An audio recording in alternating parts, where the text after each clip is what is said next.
Udah pakai skincare mahal-mahal, kok masih jerawatan aja ya? Bah, kalian ngalamin nggak sih kejadian kayak gini? Berarti kalau misalnya kalian ngalamin, berarti kalian jodoh sama video ini.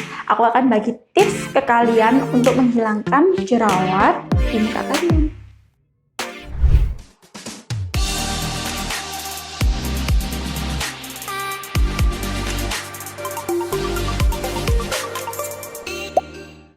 Hai Fascination, kembali lagi dengan Dokdan, dan kali ini aku akan bahas tentang kasus yang mungkin banyak sekali terjadi di sekitar kalian, atau mungkin kalian adalah salah satu korban yang sama. Dimana ketika orang menggunakan skincare, bukannya kulitnya jadi lebih bagus, tapi malah jerawatan. Nah, sebelumnya aku mau kasih disclaimer dulu bahwa hari ini aku akan membahas dari dua sudut pandang yang berbeda. Yang pertama adalah dari sudut pandang awam, di mana aku akan bahas tentang apa itu namanya purging dan breakout. Dan sudut pandang yang kedua adalah dari sisi medisnya, karena seperti kita tahu dari sisi medis itu tidak dikenal dengan istilah purging dan breakout. Oke, jadi pertama aku akan bahas dari segi awam. Kalian mungkin sering dengar kata istilah purging ataupun breakout, di mana itu adalah suatu kondisi di mana munculnya jerawat ketika kalian menggunakan skincare. Nah, bedanya apa? Pertama kita harus tahu dulu bahwa purging maupun breakout ini itu terjadi di awal pemakaian skincare. Jadi misalnya ketika kalian menggunakan skincare A nih, baru coba nih. Nah, ternyata keluar jerawatnya, itu bisa disebut purging atau bisa juga disebut breakout. Tapi kalau misalnya kalian sudah menggunakan skincare merek A tadi selama bertahun-tahun, kemudian kalian baru jerawatan, berarti itu bukan purging dan juga bukan breakout. Mungkin ada penyebab lain yang kalian nggak ketahuin. Kemudian yang kedua adalah dari bentuk jerawatnya. Nah, purging maupun breakout itu bentuk jerawatnya juga bisa bermacam-macam. Bisa ada yang komedo hitam, ada yang komedo putih, ada yang bentuknya kayak bernana, ada yang merah kecil-kecil, maupun ada yang modelnya kayak jerawat batu. Jadi intinya bentuknya bervariasi mirip dengan bentuk dari jerawat. Karena kita tahu bahwa bentuk jerawat itu juga bervariasi seperti yang aku jelasin tadi.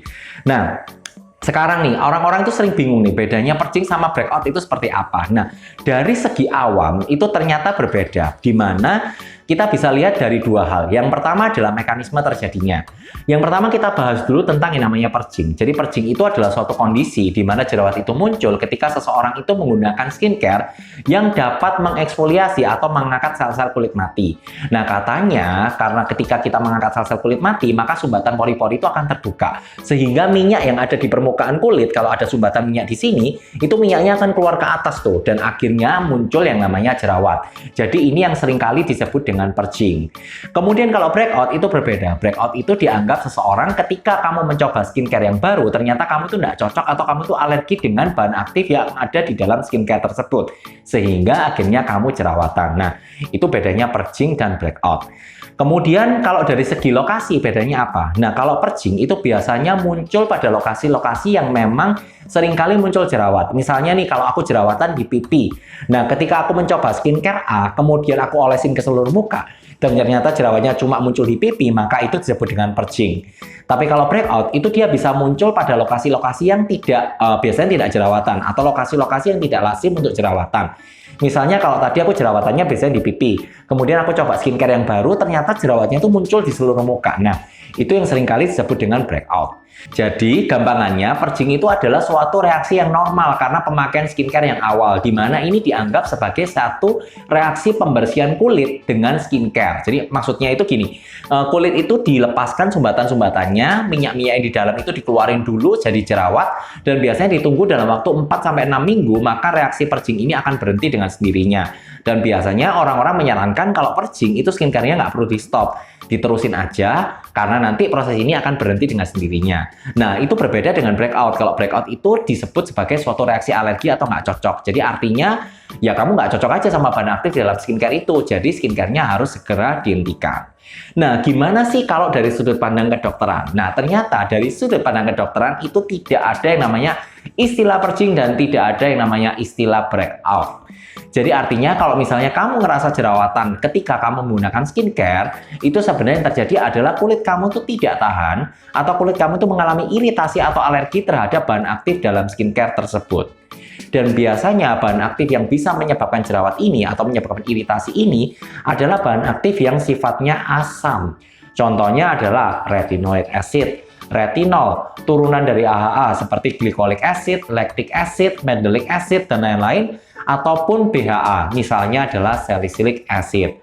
Nah, karena dalam istilah kedokteran itu terjadi suatu reaksi iritasi, maka proses ini itu membutuhkan suatu penanganan yang khusus. Di mana penanganan yang pertama adalah kita bisa memberikan pelembab. Kenapa diberikan pelembab? Karena pada orang yang kulitnya iritasi, biasanya kulitnya menjadi lebih sensitif dan menjadi lebih kering. Oleh karena itulah butuh diberikan pelembab. Kemudian yang kedua, kita juga harus meresepkan atau memberikan krim anti-iritasi. Tujuannya adalah untuk mengurangi gejala peradangan tadi. Tapi yang harus kalian ingat bahwa krim anti-iritasi itu tidak bisa dibeli bebas. Jadi belinya harus lewat apotek dan membutuhkan resep dari dokter.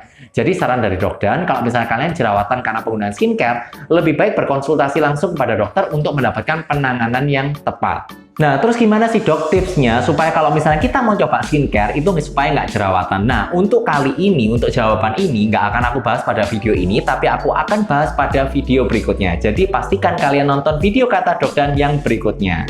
Oke, akhir kata aku ucapin terima kasih sudah nonton video ini sampai selesai. Semoga ini bermanfaat untuk kalian, terutama kalian yang pernah mengalami masalah jerawat karena penggunaan dari skincare. Nah, kalau kalian pingin tanya, konsultasi, atau pingin kasih ide untuk next topik itu apa, kalian bisa ketik di kolom komentar. Oke, sampai jumpa di video berikutnya. Bye-bye.